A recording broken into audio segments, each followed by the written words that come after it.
नमस्कार, DD news पर आप सभी दर्शकों का स्वागत है। मैं हूं साइमा खान। नजर डाल लेते हैं सबसे पहले हेडलाइंस पर। स्वस्थ नारी सशक्त परिवार। प्रधानमंत्री नरेंद्र मोदी आज मध्य प्रदेश से शुरू करेंगे देश का सबसे बड़ा महिला स्वास्थ्य अभियान। 8वें पोषण माह का भी करेंगे शुभारंभ। धार जिले में रखेंगे पीएम मित्र पार्क की आधारशिला।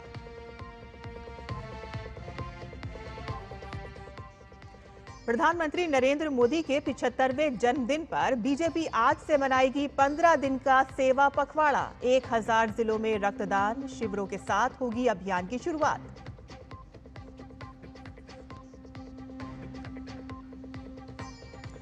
अमेरिकी राष्ट्रपति डोनाल्ड ट्रंप ने प्रधानमंत्री मोदी को फोन पर दी जन्मदिन की बधाई। कहा कि बहुत अच्छा काम कर रहे हैं।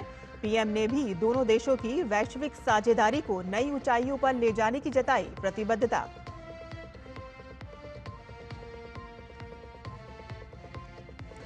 इजराइल ने गजा पर शुरू किए जमीनी हमले। पिछले 2 साल के संघर्ष में अब तक की सबसे बड़ी भीषण बमबारी।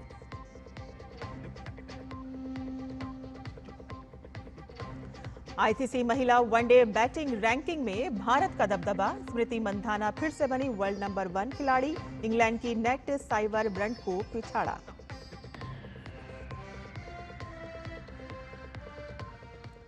और अब समाचार विस्तार से।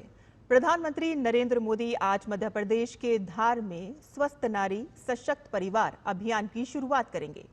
स्वास्थ्य, पोषण, फिटनेस और एक स्वस्थ एवं सशक्त भारत के प्रति अपनी प्रतिबद्धता के अनुरूप स्वस्थ नारी सशक्त परिवार अभियान आज से शुरू होकर 2 अक्टूबर तक देश भर के आयुष्मान आरोग्य मंदिरों, सामुदायिक स्वास्थ्य केंद्रों, सीएचसी, जिला अस्पतालों और अन्य सरकारी स्वास्थ्य सुविधाओं में आयोजित किया जाएगा। 1 लाख से अधिक स्वास्थ्य शिविरों का आयोजन किया जाएगा और जिससे ये देश में महिलाओं और बच्चों के लिए अब तक का सबसे बड़ा स्वास्थ्य अभियान बन जाएगा। देश भर के सभी सरकारी स्वास्थ्य केंद्रों में प्रतिदिन स्वास्थ्य शिविर आयोजित किए जाएंगे और इस राष्ट्रव्यापी सघन अभियान का उद्देश्य सामुदायिक स्तर पर महिला केंद्रित, निवारक, प्रोत्साहनकारी और उपचारात्मक स्वास्थ्य सेवाएं प्रदान करना है। ये गैर संचारी रोग, अनीमिया, तपेदिक और सिकल सेल रोग की जांच, शीघ्र पहचान और उपचार लिंकेज को सुदृढ़ बनाएगा और साथ ही प्रसव पूर्व देखभाल, टीकाकरण, पोषण, मासिक धर्म, स्वच्छता, जीवन शैली और मानसिक स्वास्थ्य जागरूकता कार्यकलापों के माध्यम से मातृ, शिशु और किशोर स्वास्थ्य को बढ़ावा देगा।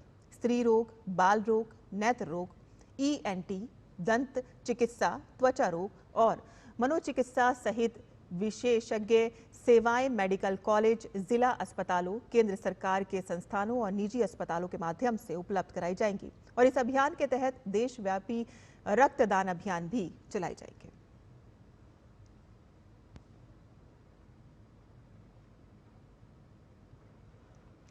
प्रधानमंत्री नरेंद्र मोदी आज मध्य प्रदेश के धार से 8वें राष्ट्रीय पोषण माह अभियान का शुभारंभ करेंगे। ये अभियान आज से शुरू होकर 16 अक्टूबर तक चलेगा और इस अभियान के तहत मुख्य पहलों में मोटापा घटाने के लिए चीनी और खाद्य तेल के सीमित सेवन पर जोर रहेगा और साथ ही प्रारंभिक बचपन की देखभाल एवं शिक्षा, पोषण के साथ साथ पढ़ाई पर भी जोर शामिल है। शिशु और छोटे बच्चों के आहार, व्यवहार और संतुलित एवं नियमित आहार की जानकारी के अलावा पोषण एवं बच्चों की देखभाल में पुरुषों की भागीदारी भी शामिल है। यानी कि परिवार में सभी की जिम्मेदारी है और इस पूरे 1 माह स्थानीय पौष्टिक खाद्य संस्थानों को बढ़ावा दिया जाएगा और इसमें सेवाओं को डिजिटल प्लेटफॉर्म से जोड़ा जाएगा और साथ ही इस दौरान प्रधानमंत्री मातृ वंदना योजना में आवेदन के लिए विशेष पंजीकरण अभियान चलाया जाएगा।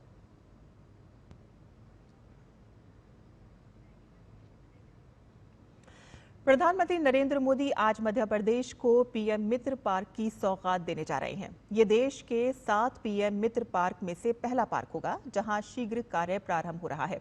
मध्य प्रदेश के धार जिले सहित मालवा, निमाड़ अंचल के कपास उत्पादक किसानों के जीवन में पीएम मित्र पार्क निर्णायक परिवर्तन लाने का माध्यम बनेगा। अपने जन्मदिन पर प्रधानमंत्री नरेंद्र मोदी मध्य प्रदेश के धार में होंगे। प्रधानमंत्री धार में पीएम मित्र पार्क का शिलान्यास करेंगे। 2150 एकड़ से अधिक क्षेत्र में फैली यह औद्योगिक टाउनशिप विश्व स्तरीय सुविधाओं से लैस होगी। इससे क्षेत्र के कपास उत्पादकों को विशेष रूप से अत्यंत लाभ होगा और रोजगार के लाखों अवसर पैदा होंगे। मध्य प्रदेश की धरती में फिर एक बार आकर के हमारे अपने प्रदेश के विकास के नए कीर्तिमान का और ये सेवा के पखवाड़े का शुभारंभ करेंगे। साथ साथ कॉटन उद्योग के लिए, खासकर कॉटन की हमारी राजधानी बने, इस तरह से कपास उत्पादक किसानों की दृष्टि से 6 लाख से ज़्यादा किसानों को लाभ पहुंचाने के लिए एक बड़ा कार्यक्रम हमारा धार जिले में होने वाला है। धार में पीएम मित्र पार्क की स्थापना से कपास किसानों की आय में वृद्धि होगी और उन्हें उनकी उपज का बेहतर मूल्य मिलेगा। जैसे देश में 7 में एक मित्र पार्क हुए हैं और उसमें से एक ट्राइबल जिले को चुना, वो भी धार को, और यहाँ की जनसंख्या भी सबसे ज़्यादा जनसंख्या ट्राइबल है, तो हमारे आदिवासी भाई बहनों के लिए बड़ी सौगात है। धार की धरती से पीएम महिलाओं के कल्याण से जुड़े कई बड़े प्रयासों का शुभारंभ करेंगे। प्रधानमंत्री स्वस्थ नारी सशक्त परिवार और 8वें राष्ट्रीय पोषण माह अभियान की शुरुआत करेंगे। अभियान के अंतर्गत 17 सितंबर से 2 अक्टूबर तक देश भर के सभी सरकारी स्वास्थ्य केंद्रों में प्रतिदिन स्वास्थ्य शिविर लगेंगे। अभियान के अंतर्गत 1 लाख से अधिक स्वास्थ्य शिविर लगाए जाएंगे। ये देश में महिलाओं बच्चों के लिए अब तक का सबसे बड़ा स्वास्थ्य अभियान है। साथ ही देशव्यापी रक्तदान अभियान भी चलाए जाएंगे। इस अभियान का उद्देश्य हमारे जो महिलाएं हैं उनके स्वास्थ्य संबंधी स्क्रीनिंग कैंप ऑर्गेनाइज करना और जागरूकता फैलाना कि महिला स्वयं अपने स्वास्थ्य के लिए जिम्मेदारी रखे, कैसे वो अपना स्वस्थ आहार रखें, कैसे किसी जटिलता आने पर अपने निकटतम स्वास्थ्य केंद्र से संपर्क करें और स्वयं अपने आहार के जरिए, स्क्रीनिंग के जरिए, एक एक्टिव लाइफस्टाइल के जरिए हर विमेन हेल्दी हो सके। पीएम प्रधानमंत्री मातृ वंदना योजना के तहत लाभार्थी महिलाओं के खातों में धनराशि ट्रांसफर करेंगे। इससे देश की लगभग 10 लाख महिलाओं को लाभ होगा। मातृ एवं शिशु स्वास्थ्य के बारे में जागरूकता बढ़ाने के लिए पीएम सुमन सखी चैटबॉट का शुभारंभ करेंगे। पीएम राज्य के लिए 1 करोड़वां सिकल सेल स्क्रीनिंग और परामर्श कार्ड भी प्रदान करेंगे। प्रधानमंत्री आदि कर्मयोगी अभियान के अंतर्गत मध्य प्रदेश के लिए आदि सेवा पर्व का शुभारंभ करेंगे। पीएम के दौरे को लेकर स्थानीय लोगों में जबरदस्त उत्साह है। यहाँ के क्षेत्र के लिए सर ये बहुत सुअवसर है कि इतना बड़ा पार्क बनने से उनकी अपनी जीविका के लिए सर एक रोजगार का माध्यम मिलेगा। किसानों को बहुत ज्यादा फायदा होगा। यहाँ अधिकतर लोग कपास की खेती करते हैं और अधिक उत्पादन करके अधिक यही कंपनी में देंगे तो उनको मुनाफा होगा, फायदा होगा। ये दूसरा मौका होगा जब प्रधानमंत्री नरेंद्र मोदी अपने जन्मदिन के दिन मध्य प्रदेश में होंगे। 3 साल पहले 17 सितंबर को ही मध्य प्रदेश के कूनो नेशनल पार्क में चीतों को छोड़कर उन्होंने देश के चीता प्रोजेक्ट की शुरुआत की थी और अब प्रधानमंत्री नरेंद्र मोदी पीएम मित्र पार्क का न सिर्फ भूमि पूजन करने जा रहे हैं बल्कि महिला को स्वस्थ जीवन का अधिकार मिले, इसकी तरफ भी एक कदम आगे बढ़ाने जा रहे हैं। कैमरामैन विजय शर्मा के साथ आदित्य श्रीवास्तव, डीडी न्यूज, धार। प्रधानमंत्री नरेंद्र मोदी का आज 75वां जन्मदिन है और इस विशेष अवसर पर बीजेपी हर साल की तरह इस साल भी सेवा पखवाड़ा मनाने जा रही है। आज से 2 अक्टूबर तक चलने वाले इस पखवाड़े के दौरान देश भर में रक्तदान शिविरों का आयोजन किया जाएगा। पीएम मोदी ने कल्याणकारी योजनाओं के जरिए जिस तरह से सेवा भाव से कार्य किया है उसे प्रदर्शनी के रूप में हर जिले में दिखाया जाएगा। सेवा पखवाड़ा के दौरान 21 सितंबर को बीजेपी की ओर से देश भर में मोदी विकास मैराथन का आयोजन होगा और सभी लोकसभा क्षेत्रों में खेल महोत्सवों का आयोजन भी किया जाएगा। बीजेपी प्रबुद्ध समाज के सम्मेलनों का आयोजन भी करेगी। राज्यों में अलग अलग क्षेत्रों में उल्लेखनीय कार्य करने वाले विशिष्ट व्यक्तियों का सम्मान भी किया जाएगा। 25 सितंबर से 2 अभियानों की शुरुआत होगी। आत्मनिर्भर भारत अभियान और वोकल फॉर लोकल को आगे बढ़ाया जाएगा और इसके साथ ही एक पेड़ मां के नाम अभियान को फिर से शुरू करके देश भर में 75 करोड़ पेड़ लगाए जाएंगे।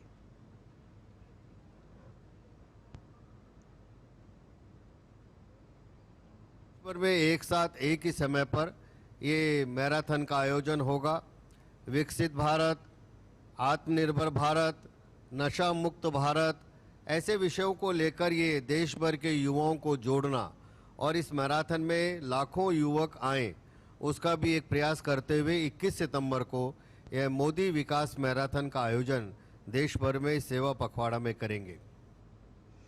केंद्रीय गृह और सहकारिता मंत्री अमित शाह आज सेवा पखवाड़ा के तहत नई दिल्ली की जनता को 1600 करोड़ के विभिन्न कार्यों का उपहार देंगे और इस मौके पर वह 101 आयुष्मान आरोग्य मंदिर जनता को समर्पित करेंगे और साथ ही 2 वेस्ट टू एनर्जी प्लांट, 5 अस्पतालों में नए ब्लॉक, दिव्यांग छात्रों के लिए हॉस्टल, 150 डायलिसिस मशीनें, अटल आशा होम, नर्सिंग कॉलेज और हॉस्टल जैसे कई विकास कार्यों का लोकार्पण और शिलान्यास करेंगे।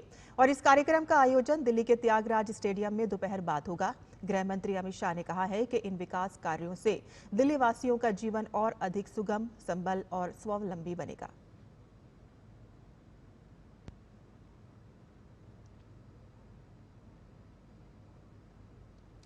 अमेरिका के राष्ट्रपति डोनाल्ड ट्रंप ने प्रधानमंत्री नरेंद्र मोदी को जन्मदिन की शुभकामनाएं दी हैं। राष्ट्रपति ट्रंप ने फोन कर पीएम मोदी को उनके 75वें जन्मदिन की बधाई दी। राष्ट्रपति ट्रंप ने इसकी जानकारी ट्रुथ सोशल पर साझा की। उन्होंने लिखा कि अपने मित्र प्रधानमंत्री नरेंद्र मोदी से फोन पर शानदार बातचीत हुई। मैंने उन्हें जन्मदिन की हार्दिक शुभकामनाएं दी। वे बेहतरीन काम कर रहे हैं। राष्ट्रपति ट्रंप ने रूस और यूक्रेन के बीच युद्ध समाप्त करने में समर्थन के लिए प्रधानमंत्री नरेंद्र मोदी को धन्यवाद दिया।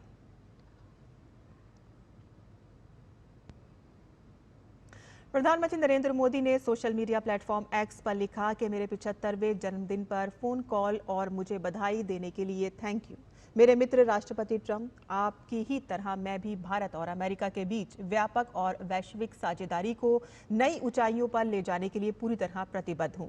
हम यूक्रेन संघर्ष के शांतिपूर्ण समाधान की दिशा में आपकी पहल का समर्थन करते हैं।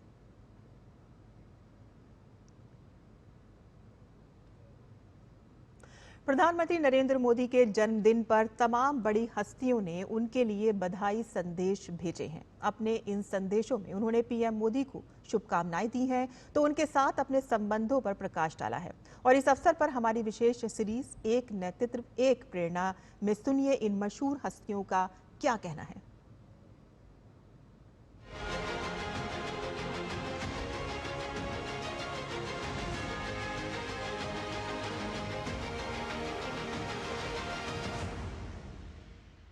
प्रधानमंत्री नरेंद्र मोदी जी से मेरा एक बहुत लंबा रिश्ता रहा है।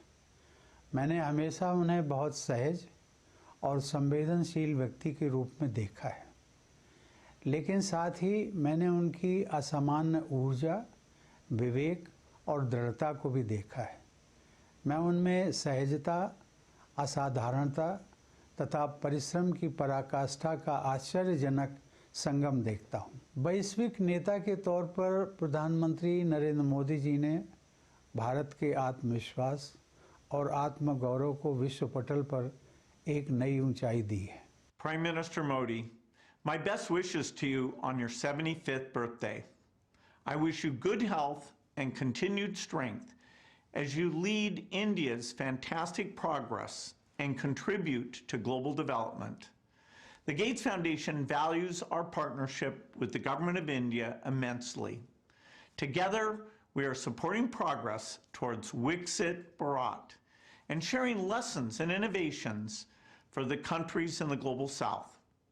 Once again, my warmest wishes to you on this milestone occasion. वो इस देश की धरोहर है, वो युग पुरुष हैं, वो इस देश को विकसित राष्ट्रों में खड़ा करने के लिए आए हैं। और हमें तो यूँ कहें कि ऐसा प्रधानमंत्री होना बहुत प्रधानमंत्री हुए और बहुत होंगे, पर ऐसा प्रधानमंत्री इस देश को मिलना, इसलिए नहीं कि वो बागेश्वर धाम गए, इसलिए कि वो ऐसे हैं। ऐसा प्रधानमंत्री होना कठिन है।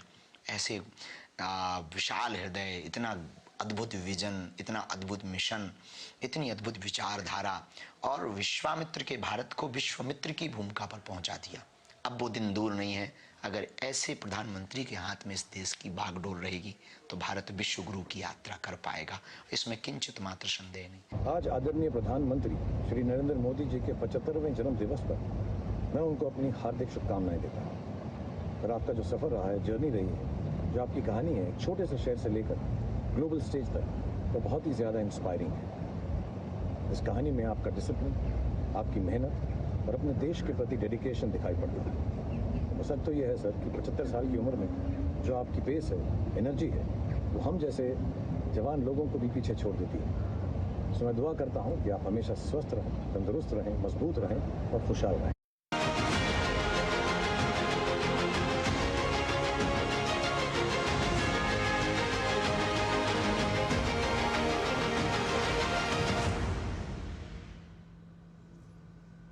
और यहाँ बुलेटिन में हम रुकते हैं एक छोटे से ब्रेक के लिए। हम जल्द हाजिर होंगे, आप देखते रहिए डीडी न्यूज़।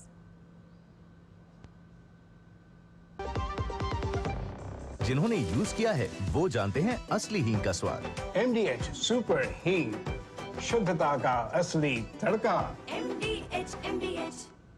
दादू दादू, ये प्रीमियम क्या होता है? बेटा प्रीमियम मतलब समझ लो पेट्रोल। जब तक कार में पेट्रोल है तब तक कार चलेगी, पेट्रोल खत्म कार स्टॉप। पर पापा इस बार पेट्रोल खत्म होने पर भी कार चलती रहेगी। वो कैसे?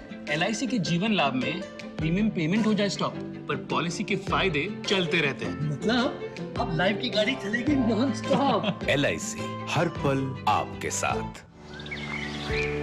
पता है कल जो है मेरे घर पर NSO के अधिकारी आए थे, मैंने तो उन्हें सारी सही जानकारी दे दी। हाँ मेरे घर पे भी आए थे। अच्छा? तो मैंने भी उनको सारी जानकारी दी। ये NSO क्या है और क्या जानकारी दी आप लोगों ने उन्हें? अरे NSO यानी नेशनल स्टैटिस्टिक्स ऑफिस, जो इस समय पूरे देश में हाउस होल्ड हेल्थ एक्सपेंडिचर सर्वे कर रहा है, जिसके अंतर्गत पूछा जा रहा है कि पिछले 1 साल में किस तरीके की बीमारियां हुई है, कितना खर्चा आया है और बीमा का फायदा हुआ या नहीं। और अगर किसी घर में महिला माँ बनी है, कोई टीकाकरण की गई जाँचें और डिलीवरी किसके द्वारा हुई, कहाँ हुई, और सबसे जरूरी बात माँ और बच्चा सुरक्षित है या नहीं। और ऐसी स्वास्थ्य संबंधी जानकारियां इकट्ठी की जाती हैं और हमसे साझा की गई जानकारी के द्वारा सरकार ये तय करती है कि आने वाले समय में स्वास्थ्य संबंधी नीतियां कैसी हों, सुविधाएं बेहतर कैसे बने। और सबसे महत्वपूर्ण बात, ये सारी जानकारी 100% गोपनीय रखी जाती है। हमने तो अपनी जिम्मेदारियां निभा दी, अब बारी है आपकी। और ब्रेक के बाद आपका फिर से स्वागत है। साल 2014 से शुरू हुआ एक सफर, जब मिला एक ऐसा नेतृत्व जिसने बदलाव का वादा किया और उस वादे को नीति, नियत और परिणामों में बदला। प्रधानमंत्री नरेंद्र मोदी के नेतृत्व और मार्गदर्शन में 2047 तक विकसित भारत के संकल्प को पूरा करने के लिए न केवल तमाम योजनाएं चलाई जा रही हैं, बल्कि गरीब, महिला, युवा और किसान कल्याण के लिए तमाम प्रयास किए जा रहे हैं। मोदी सरकार के इन्हीं प्रयासों की डीडी न्यूज़ ने पड़ताल की और सरकार के विभिन्न कदमों और योजनाओं को अलग अलग वर्गों में बांटकर उनका विश्लेषण किया। हम आपके लिए लाए हैं एक ऐसी सीरीज जन जन के प्रधानमंत्री, जिसमें हम मोदी सरकार के 11 साल की विभिन्न योजनाओं का लेखा जोखा आपके समक्ष रखेंगे। और इस सीरीज के तहत आज बात युवा शक्ति की। 21वीं सदी की दुनिया में उभरते भारत के लिए हमारी युवा शक्ति का विशेष महत्व रहने वाला है और इसी के चलते पीएम मोदी ने इसे अमृत पीढ़ी का नाम दिया है। और साथ ही इन्होंने युवाओं के सपनों को नई उड़ान देने के लिए स्किल इंडिया, स्टार्टअप इंडिया जैसी तमाम पहलें शुरू की हैं। ये पहले किस तरह से युवाओं के जीवन को नई ऊंचाई दे रही हैं, देखिए हमारी ये रिपोर्ट।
रहा है भारत, क्योंकि अब देश कह रहा है युवा शक्ति, राष्ट्र शक्ति। और 22 दिन के लंबे अंतराल के बाद श्री माता वैष्णो देवी यात्रा आज फिर से शुरू हो गई है। खराब मौसम और भूस्खलन के कारण इस यात्रा को स्थगित कर दिया गया था। यात्रा के दोबारा शुरू होने से देश भर से आए श्रद्धालुओं में खुशी की लहर दौड़ गई है। बड़ी संख्या में श्रद्धालु माता के दर्शन के लिए कटरा पहुंच रहे हैं। वहीं स्थानीय प्रशासन द्वारा सुरक्षा और सुविधा के पर्याप्त इंतजाम किए गए हैं ताकि ये यात्रा सुरक्षित और सुचारू रूप से जारी रह सके।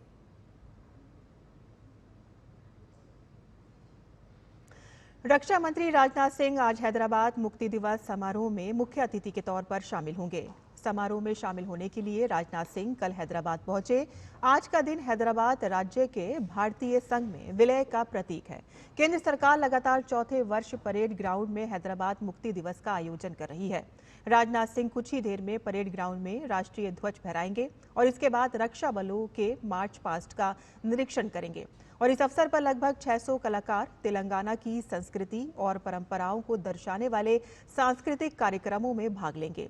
केंद्रीय मंत्री जी किशन रेड्डी, बंदी संजय, गजेंद्र सिंह शेखावत भी इस कार्यक्रम में भाग लेंगे। और इस समारोह के बाद रक्षा मंत्री राजनाथ सिंह सिकंदराबाद में पूर्व प्रधानमंत्री अटल बिहारी वाजपेयी की प्रतिमा का अनावरण करेंगे।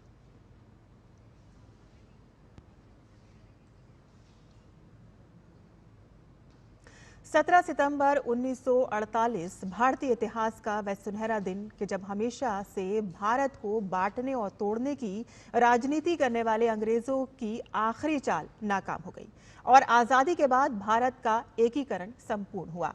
ये एकीकरण संपन्न हुआ लौह पुरुष सरदार वल्लभ भाई पटेल की दृढ़ इच्छा शक्ति की बदौलत, जब उन्होंने हैदराबाद रियासत की अड़ियल रुख के बावजूद उनका भारत संघ में विलय कर देश को सुदृढ़ ही नहीं किया बल्कि उसे स्थायित्व भी प्रदान किया।